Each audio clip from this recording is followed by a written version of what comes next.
আমাদের আশপাশে যারা আছে, ইভেন হালাল, আমার মা, আমার বোন, আমার বাবা, আমার স্ত্রী, আমার ছেলে, আমার মেয়ে, এদেরও যদি কখনো স্বার্থে আঘাত পড়ে, দেখবেন সেও আপনার পাশ থেকে সরে যাচ্ছে। এমন হয়নি কখনো? আপনার বন্ধু, আপনার ব্যবসার পার্টনার, আপনার বস, আপনার কলিগ, ওদের স্বার্থে আঘাত হলে ওরাও সরে যাচ্ছে পাশ থেকে, জিগরি দোষ সরে গেল পাশ থেকে, হয় না এমন? ভালোবাসা দুই প্রকার, বলেন কয় প্রকার? আমার সাথে বলেন, এখানে শেষ করে দিব 10টা মিনিট। ভালোবাসা কয় প্রকার? একটা হচ্ছে নিঃস্বার্থ ভালোবাসা। কি স্বার্থ?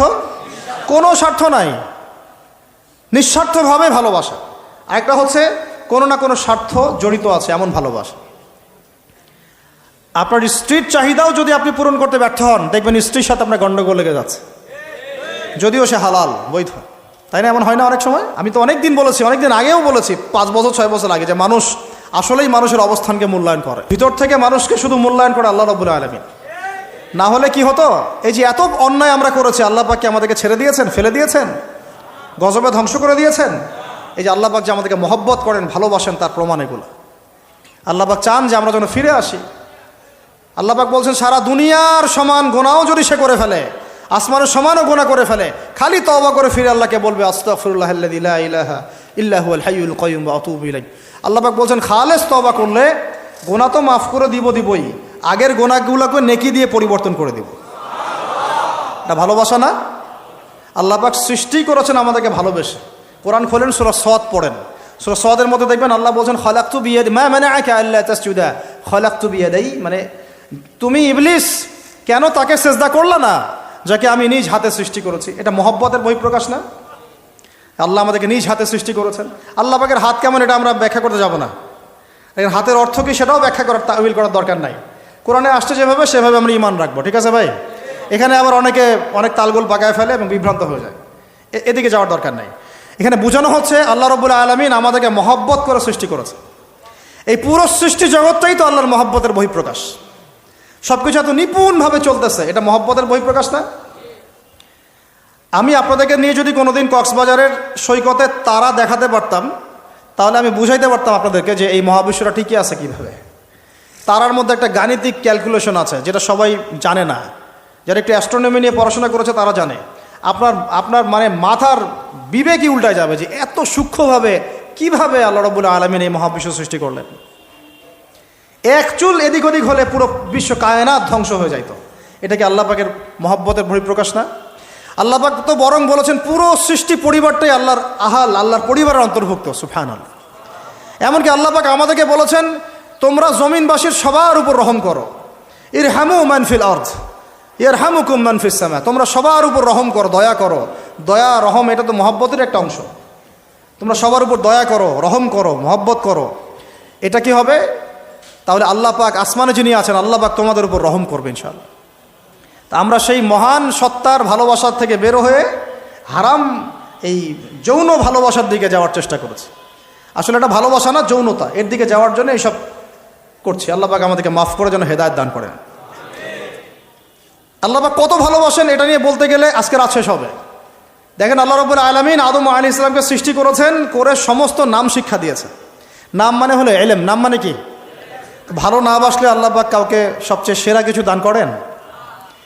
সূরা ৩ আল্লাহ পাক কি বলেছেন? ওয়া তিন ওয়াজ জাইতুন, এগুলো শপথ করে, লাকাদ খালাকনাল ইনসানা ফি আহসানি তাকওয়িম, মানুষকে সবচেয়ে শ্রেষ্ঠ কাঠামো আল্লাহ পাক দিয়েছে, দেন নাই? তো কাউকে যদি মহব্বত না করা হয়, তাকে আপনি সবচেয়ে সেরাটা কি দিতে পারবেন? আল্লাহ পাক আমাদেরকে মহব্বত করেন, ভালোবাসেন, এবং আল্লাহ চান আমরাও যেন তাকে মহব্বত করি, তাকে ভালোবাসি। এবং আমরা যদি কাউকে ভালোবাসি, আল্লাহর জন্য ভালোবাসবো। কাউকে ঘৃণা করি, আল্লাহর জন্য ঘৃণা করব। মহব্বত আল্লাহর জন্য, ঘৃণাও কার জন্যে? আল্লাহর জন্য। আল্লাহ পাক সমস্ত ইলম শিক্ষা দিলেন, এটা কি ভালোবাসার বহিঃপ্রকাশ না? নূহ আলাইহিস সালামের কওম দীর্ঘদিন আল্লাহর কথা শোনে না, আল্লাহ পাক সবর করলেন, ধৈর্য ধরলেন, গজব দিলেন না, শেষ পর্যায়ে গিয়ে আযাব দিয়েছেন। এই যে আল্লাহ পাক সুযোগ দেন, সময় দেন, এটাকে আল্লাহ পাকের ভালোবাসা, দয়া না? এরকম প্রত্যেকটা কওমের ক্ষেত্রে হয়েছে।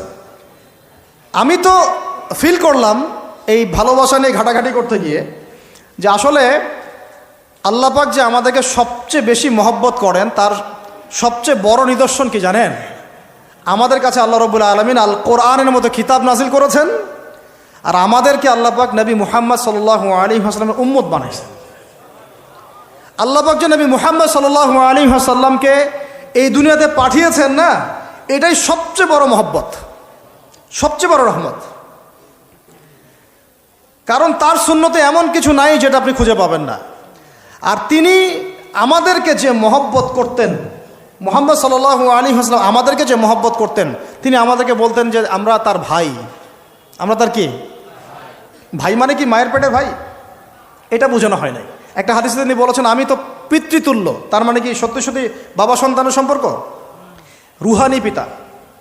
তিনি কি ইমাম নন? তিনি ইমাম, তিনি নেতা, তিনি আমাদের শিক্ষক, তিনি নবী। তো তিনি আমাদেরকে যে মহব্বত করতেন, তিনি একদিন বলছিলেন নবী সাহাবীদের সামনে, কাশ আমি যদি আমার ভাইদেরকে দেখতে পেতাম। সাহাবীরা বলছেন, ইয়া রাসূলুল্লাহ আমরা কি আপনার ভাই না? তখন নবীজি বলছেন, না, তোমরা আমার সাহাবী। আমার ভাই তারা যারা আমাকে না দেখেই আমার প্রতি ঈমান নিয়ে আসবে। প্রত্যেক নবীকে আল্লাহ পাক একটা দোয়া করার চান্স দিয়েছে। কয়টা ভাই? এমন একটা দোয়া যেটা করলে আল্লাহ পাক কবুল করবেনই করবেন। করলে আল্লাহ পাক কি করবেন? অবশ্যই কবুল করবেন। নবী সাল্লাল্লাহু আলাইহি ওয়াসাল্লাম বলছেন যে সমস্ত নবী এই দোয়াটা পৃথিবীতে করে ফেলেছে। তো আমি এই দোয়াটাকে মুলতবি রেখেছি যে কাল কিয়ামতের মাঠে আমি আমার উম্মতের জন্য সুপারিশ করব ইনশাআল্লাহ। এবং নবী সাল্লাল্লাহু আলাইহি ওয়াসাল্লামের সুপারিশে বহু কবিরা গুনাহগার মুসলমান যারা জাহান্নামের ফয়সালা হয়ে গেছে তাদেরকে আল্লাহ পাক কিছুটা শাস্তি ভোগ করালে হলেও আবার জান্নাতে নিয়ে আসবেন ইনশাআল্লাহ। তো তিনি আমাদেরকে মহব্বত করেন না? করতেন না? চিন্তা করে তাহলে আমরা তার দিনকে কি মহব্বত করলাম, আমরা তার হুকুম হাকামের বিধিবিধান সুন্নতের কি মহব্বত করলাম, চিন্তা করেন। একটা হাদিসে নবীজি স্পষ্ট করে বলছেন এটা আমাদের জন্য একটা কষ্টি পাথর। এটা একটা কি কষ্টি পাথর। তিনি বলছেন কেউ ততক্ষণ পর্যন্ত প্রকৃত মুমিন হতে পারবে না যতক্ষণ না আমি মুহাম্মদ সাল্লাল্লাহু আলাইহি ওয়াসাল্লাম তার কাছে তার সন্তান, তার পিতা, এমনকি সমস্ত মানব জাতি থেকে বেশি প্রিয় না হচ্ছে। আর আমরা যারা আগামীকালকে এইটার প্রিপারেশন নিয়েছি, আসলে কি আমাদের কাছে নবী প্রিয় বেশি না আমাদের দুনিয়ার স্বার্থ বেশি প্রিয়? যারা এগুলো করবে তাদের কাছে কি সত্যিই নবী প্রিয়? তাহলে তারা করতে পারতো না। যদি নবী আমাদের কাছে সবচেয়ে বেশি প্রিয় না হয় আমরা মুমিন হতে পারছি না।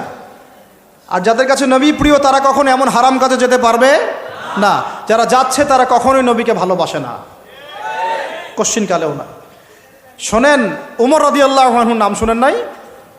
বললে অনেক কথা ভাই, অনেক কথা, কোনটা রেখে কোনটা বলি। উমর রাদিয়াল্লাহু আনহু একদিন এসে বলছেন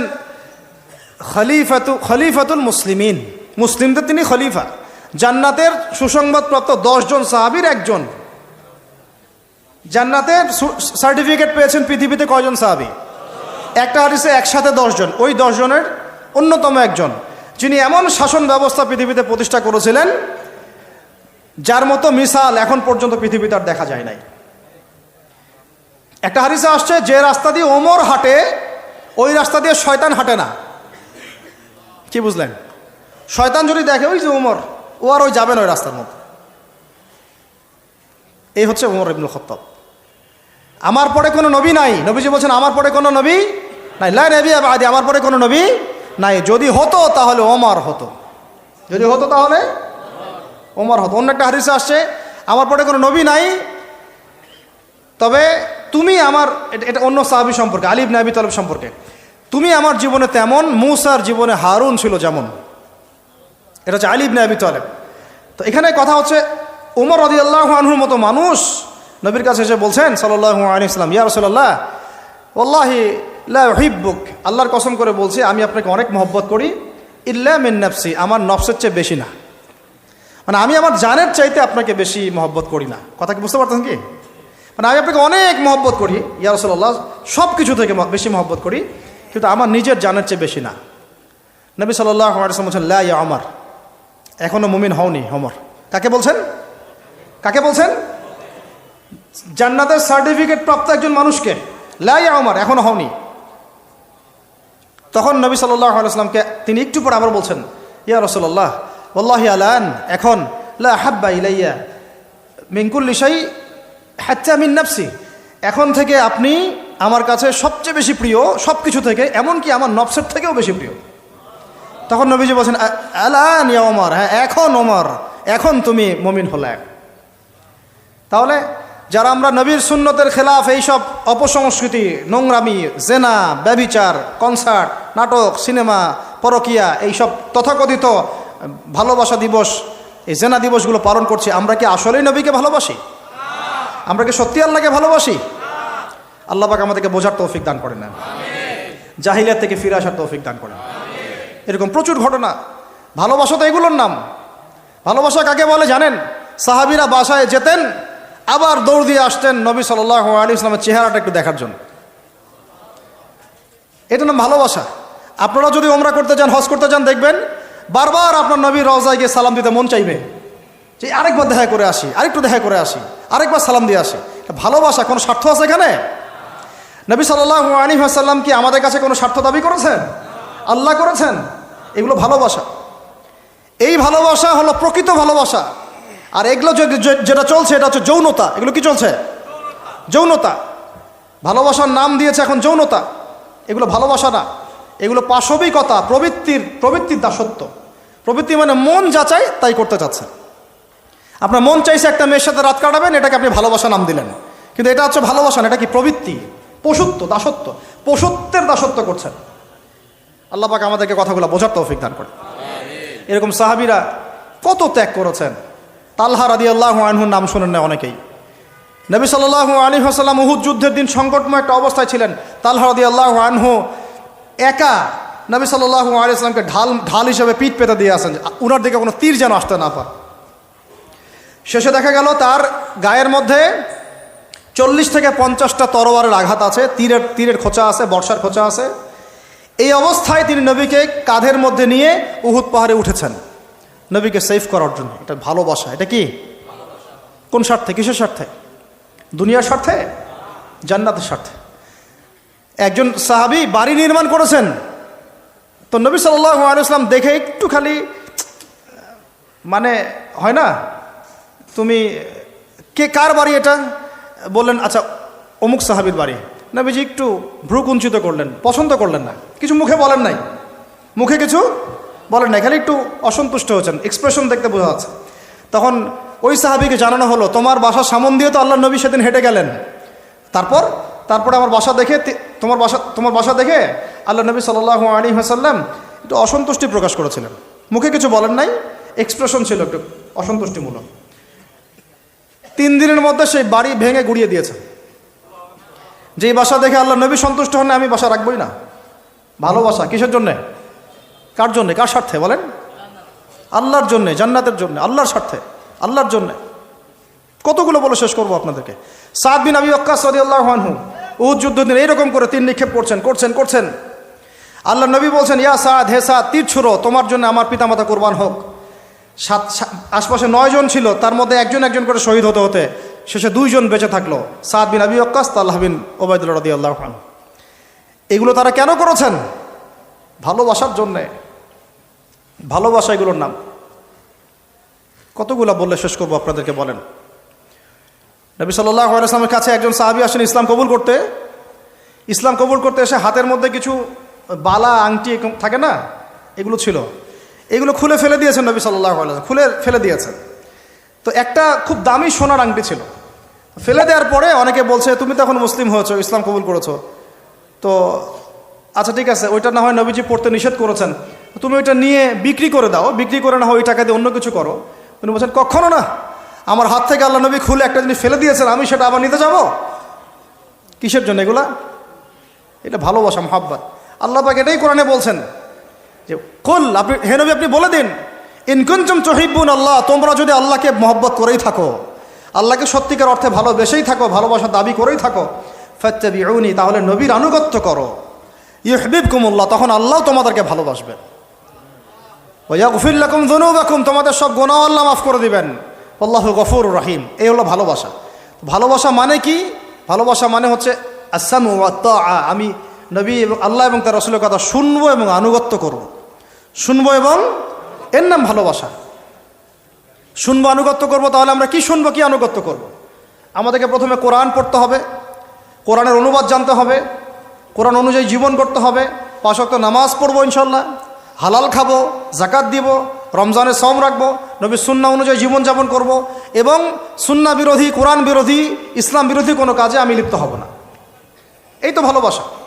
এই ভালোবাসা যদি বহিঃপ্রকাশ ঘটাতে আমরা ব্যর্থ হই, নিজেও ধ্বংস হব, পরিবারও ধ্বংস হবে, আমাদের পরের প্রজন্মও ধ্বংস হবে, সমাজও ধ্বংস হয়ে যাবে। আমরা নবী সাল্লাল্লাহু আলাইহি ওয়াসাল্লামের শেখানো রাস্তার বাইরে যাব না ইনশাআল্লাহ। আমরা আল্লাহ রাব্বুল আলামিনের মহব্বত শুধু মুখে দাবি করবো এমন না, কাজে প্রমাণ করবো ইনশাআল্লাহ। আমরা তার রাসূলের মহব্বত শুধু মুখে দাবি করব না, কাজে প্রমাণ করবো ইনশাআল্লাহ। আল্লাহ এবং তার রাসূলের বিরোধী কোনো কাজে আমি কোনোদিনও লিপ্ত হব না ইনশাআল্লাহ। আমাদের ইয়াংদের মূল প্রবলেম এটা, একটা সামনে কিছু দেখলেই দৌড় দেওয়া শুরু করো, আর দাঁড়াও রে ভাই, দেখো এটা কার, কোত্থেকে আসছে, এর সাথে আমাদের কোনো সম্পর্ক আছে কিনা, এটা আমাদের সংস্কৃতি কিনা, এটা করলে আল্লাহ আবার আমাকে ধরবে কিনা, রাসূল আবার আমার উপর রাগ হবে কিনা কিয়ামতের মাঠে, আমার আমল নামে আবার গোনা জমাবে কিনা, এগুলো হিসাব আমি কেমন করে দিব, এই চিন্তা করতে হবে না? তুমি তো ভাই মুসলিম পরিবারের যুবক, মুসলিম পরিবারের যুবতী, তোমাদের দ্বারা তো এটা আশা করা যায় না। অন্যরা করুক, সেটা না হয় আলাদা বিষয়, আমরা ওগুলো দেখতেও চাই না কে কী করে। 1993-তে এটা বাংলাদেশে আসে, আবার বাংলাদেশে আবার ডাবল জাহেলিয়াত আসছে, কীরকম, যেটা আবার অন্য কান্ট্রিতে আসে নাই। বাংলাদেশে এই দিনে আবার আরও একটা দিবস একসাথে, ওটার নাম পহেলা ফাল্গুন। কি নাম বলেন? এই দুইটা মিলে এখন উদযাপন হবে কালকে থেকে। তো এই উদযাপন করতে আপনাদের সাগর পারে সব ভিড় জমায় ফেলছে, হোটেল সব বুকড, 3 গুণ 4 গুণ ভাড়া। মাশাআল্লাহ, আপনারাও তো যারা হোটেল মালিক আছেন এই সুযোগ লুফে নিচ্ছেন। হ্যাঁ, ব্যবসা বেশি হবে, তারপরে খাওয়া দাওয়ার হোটেলের প্রাইস বেশি হবে। শোনেন, একটা হারামকে কেন্দ্র করে যা কিছু অর্জন করবেন সব হারাম। একটা হারামকে কেন্দ্র করে যা কিছু অর্জন করবেন আপনি সবই হারাম। বরং এখন আপনার বলা উচিত ছিল, ইমানদার হলে, আমার হোটেল আজকে বন্ধ, আমি এই দিবস উপলক্ষে ভাড়া দিই না। সাগরের সামনে তারা এগুলো করতেছে, সাগরের এক একটা ঢেউ এটা সাক্ষী থাকতেছে। এই সাগরের এক একটা ঢেউ, যে ঢেউ আল্লাহর হুকুমে আসে, আল্লাহর হুকুমে চলে। আপনি ইমানদার মানুষ, আল্লাহর বান্দা, আল্লাহর মুমিন বান্দা, আপনার জন্য আল্লাহ সাগরের তলদেশে অসংখ্য নিয়ামত রিজিক দিয়ে দিয়েছেন, আমাদের জন্য দিয়েছেন, ওকে আমাদের অনুগত করে দিয়েছেন। দাঁড়ান আপনি তার সামনে, ও বিনয়ের সাথে আপনার পা ধুয়ে দিবে। সাগর বিনয়ের সাথে আপনার কি করবে? পা ধুয়ে দিবে। আর এই সাগরকে আল্লাহ যদি কোনোদিন বলেন এইখানে এরকম এই অশ্লীলতা হয়েছে, বেহায়াপনা হয়েছে, জেনা হয়েছে, ব্যভিচার হয়েছে, সমকামিতা হয়েছে, এই সাগর তুমি এই সমস্ত এলাকাবাসীকে ধ্বংস করে দাও, কি করবেন সেদিন? ঠেকাতে পারবেন? আমি কাউকে সন্তুষ্ট করার জন্য কথা বলছি না, আর কারো অসন্তুষ্টির পরও আমি করছি না। যেটা হক সেটা আমাকে বলতে হবে, কারণ যদি আমি না বলি ওই গজব আসলে আমি সদ্য ধ্বংস হয়ে যাব। আল্লাহ পাক চাইলে এক দিনের মধ্যে এমন সুনামি দিতে পারেন, পুরা কক্সবাজার কেন বাংলাদেশ পানির তলে চলে যেতে পারে। এই জায়গাকে বেছে নিছে এই জেনা দিবস পালন করার জন্য। চিন্তা করেন কার ক্যারেক্টার, কার আদর্শ এটা ফলো করতেছে।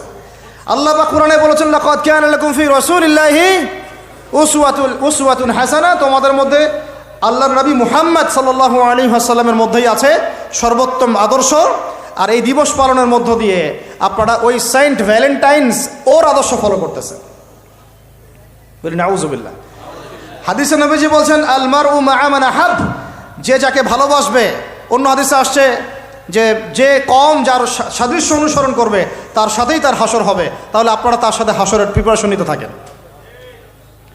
কার সাথে হাসর করতে চান চিন্তা করা যায়।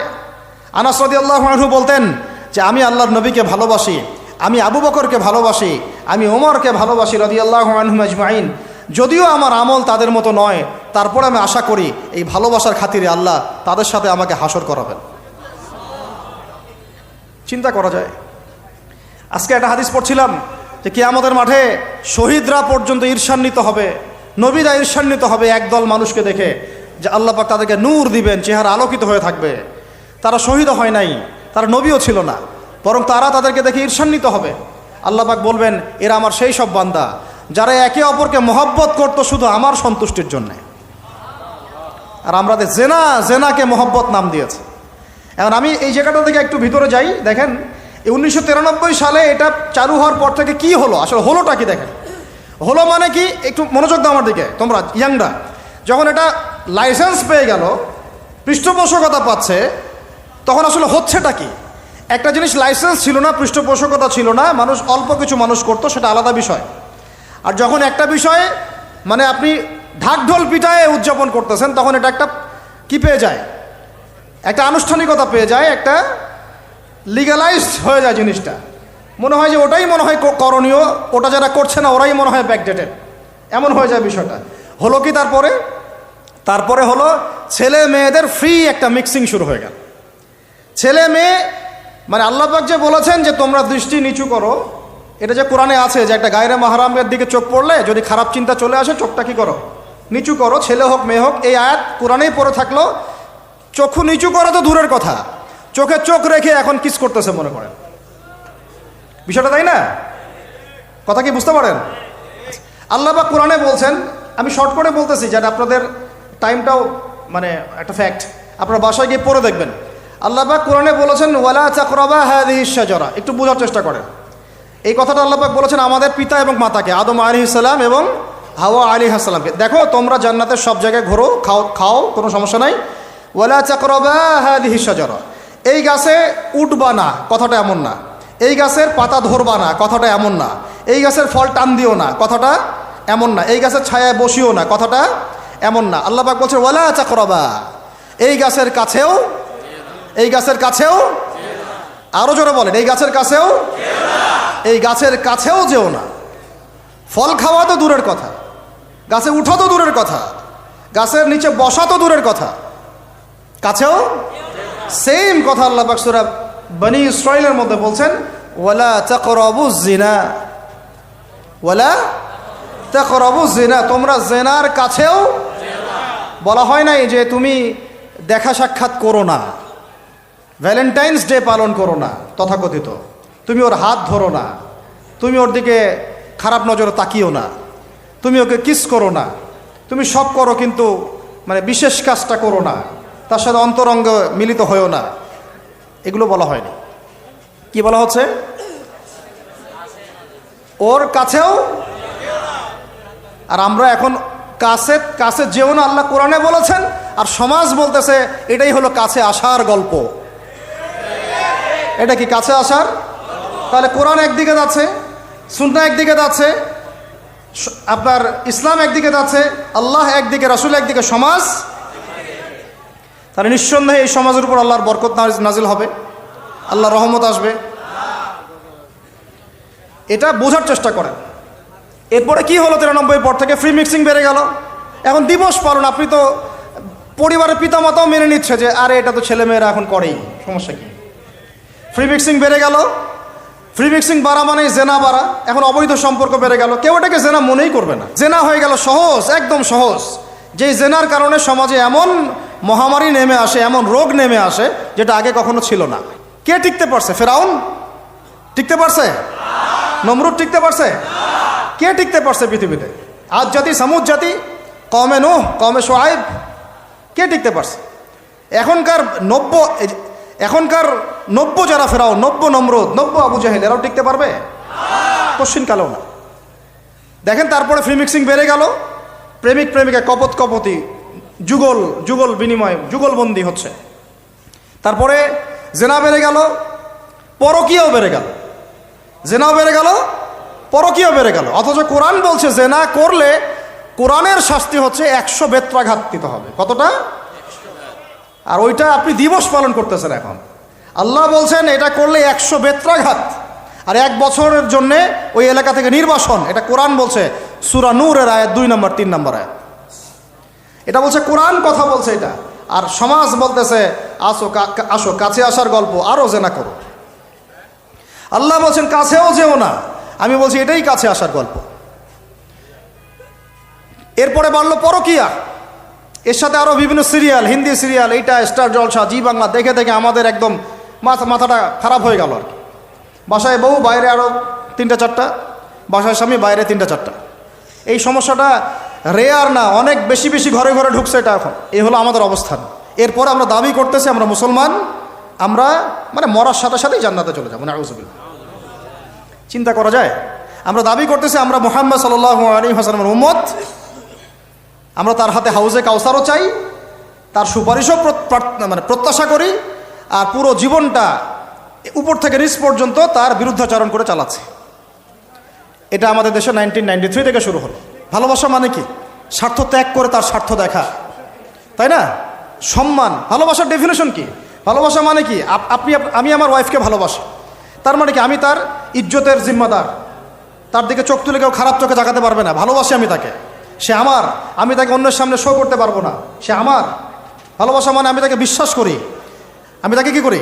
বিশ্বাস করি, তার প্রতি আমার আত্মবিশ্বাস আছে, কনফিডেন্স আছে। ভালোবাসা মানে আমি তাকে সম্মান করি, আমি তার সম্মান বুঝবো। এরা ভালোবাসা সংজ্ঞা দিল, ভালোবাসা মানে হলো যৌনতা। ভালোবাসা মানে জাস্ট সেক্সুয়াল রিলেশনশিপ, আর কিচ্ছু না। এরা যদি একে অপরকে সত্যি ভালোবেসে থাকে, তাহলে আগামীকাল এদেরকে বলেন যে জেনা মুক্তভাবে বিয়ে করে ফেলো দেখি। এদের মধ্যে 80% এটা করবে না। কারণ তাহলে ভালো যদি এতই বাসো, তা হাতটা ধরিও না তুমি। আল্লাহ পাক হাত ধরতে নিষেধ করছেন। তুমি পরিবারের মাধ্যমে প্রস্তাব পাঠাও, মোহর ফিক্স করো, করে বিয়ে করো। ভালোবাসো যদি, তাহলে তাকে নিয়ে সন্তুষ্ট থাকো, তার সম্মানবোধ রক্ষা করো, তার দায়িত্ব নাও। তার কি নিবা? দায়িত্ব নাও। ভালোবাসার ডেফিনেশন চেঞ্জ করেছে এরা। একটা মেয়েকে ভালো তুমি যদি বেশেই থাকো ছেলেটাকে, তাহলে তুমি তার সাথে কিভাবে এভাবে হারাম জেনায় লিপ্ত হতে পারলা? তোমার তো বলা উচিত ছিল যে আমি একজন মুসলিম মেয়ে, আমি এসব জেনাতে যাব না। আমাকে যদি আপনি পছন্দ করেই থাকেন, আমার বাবার কাছে প্রস্তাব পাঠান। সিম্পল। এরপর পরিবারের মাধ্যমে আহাদ হবে, তারপরে আমরা আক্ত হবে, সেখানে আমাদের মোহর থাকবে, সাক্ষী থাকবে, আল্লাহর কালিমা সাক্ষী রেখে আমরা বিয়ে করে ফেলব। এইগুলোর মধ্য দিয়ে ভালোবাসার ডেফিনেশন চেঞ্জ করে দেওয়া হলো। ভালোবাসার মানে যেটা ছিল সম্মান, ওটার নাম হয়ে গেল এখন যৌনতা। যৌনতা ছাড়া কোনো কিছুতে তারা এখন বিশ্বাসী না। এই হোটেলে যে যৌনতাগুলো হবে, আপনারা প্রত্যেক মালিকের জিম্মাদার, বহন করতে হবে আপনাদেরকে। ভাবতেছেন আমি তো ভাড়া দিছি, ও কি করে করুক ভিতরে, না, আপনিও দায়ী আছেন। হিসাব আপনাকে দেওয়া লাগবে। ও তো দিবেই, আপনাকেও দিতে হবে। যারা এটাকে প্যাট্রোনাইজ করেছে, যে চালু করেছে, ওকে নিয়ে আমি এখন চিন্তিত। এগুলো স্টাডি করতে গিয়ে যখন নামটা আমার মাথায় আসছে, আমার মানে কলিজাটাই কাঁপা শুরু করছে। একটা জিনিস হচ্ছে, আপনি একটা খারাপ কাজ নিজে করেন, মনে করেন নাউজুবিল্লাহ এক ভাই নিজে সুদ খায়, এটা তার ব্যক্তিগত পাপ, ঠিক আছে? এক ভাই ব্যক্তিগতভাবে গান শুনছে, ব্যক্তিগত পাপ।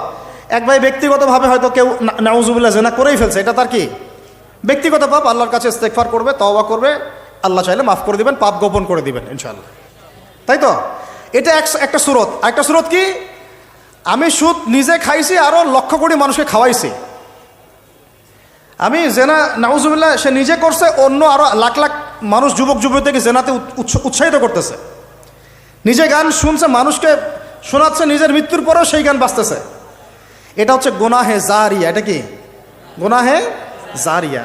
তাহলে একটা গোনা নিয়ে আদম আলাইহিস সালাম যদি এত বছর কান্নাকাটি করেন, ইব্রাহিম আলাইহিস সালাম কিয়ামতের মাঠে যদি বলেন আমি পারবো না সুপারিশ করতে, নূহ আলাইহিস সালাম যদি বলেন আমি পারবো না সুপারিশ করতে, ঈসা ইবনে মারইয়াম, মুসা আলাইহিস সালাম তারা পর্যন্ত বলবেন আমি আজকে আল্লাহ পাকের সাথে কথা বলার সাহস রাখি না। আর এই যারা গুনাহে জারিয়া চালু করে দিল, এদের কি অবস্থা? আল্লাহ পাক আলহামদুলিল্লাহ আমাদেরকে এই জাহিলিয়াত থেকে বের হয়ে আসার তৌফিক দিয়েছেন। এই শুকরিয়াটা আমরা আদায় করে কিয়ামত পর্যন্ত শেষ করতে পারবো না। আর আমাদের দায়িত্ব অন্য ভাইদেরকে ফেরানো, বোঝানো, শেখানো, জানানো। ইনশাআল্লাহ আল্লাহ চান তো এই প্রজন্ম ফিরে আসবে ইনশাআল্লাহ। এই কথাগুলো সবার কাছে প্রচার করবেন। সবচেয়ে বেশি ভালোবাসেন, মহব্বত করেন আমাদেরকে আমাদের রব। কে ভালোবাসে আমাদেরকে? আল্লাহ ছাড়া আসলে ভালোটা বাসেই বাকে। আমরা যে পবিত্র সম্পর্কের কথাও বললাম, এই যে স্বামী স্ত্রীর সম্পর্ক, স্বামী স্ত্রীর মধ্যে মহব্বত, পবিত্র সম্পর্ক, এটা হালাল, বৈধ। আল্লাহ পাক বৈধতা দিয়েছেন, কারণ আমাদের প্রবৃত্তির চাহিদা আছে। এই চাহিদা পূরণের জন্য আল্লাহ পাক আমাদেরকে হালালভাবে বিয়ে করতে বলেছেন। সমাজ বিয়েটাকে কঠিন করে ফেললো, আর জেনাটাকে সহজ করে ফেললো। বিয়ে কঠিন হয়ে গেল, এরা এখন বিয়ে করতে পারবে না চাইলে। বলেছি আমি, কোরআন একদিকে, সুন্নত একদিকে, ইসলাম একদিকে, সমাজ, এই সমাজের তাকদির খারাপ। এভাবেই নবী সাল্লাল্লাহু আলাইহি ওয়াসাল্লাম পেরেশান ছিলেন কিভাবে সমাজের মানুষকে ফেরানো যায়। আজকে আমরাও পেরেশান। আল্লাহ পাক সবার আগে আমাকে ইসলাহ দান করেন, আমার পরিবারকে দান করেন, আমাদের প্রত্যেক দিনই ভাই বোনকে দান করেন, এবং ইস্তেকামাত দান করেন। আল্লাহুম্মা সাব্বিতনা ওয়াজআলনা হাদিয়ান ওয়া মাহদিয়া।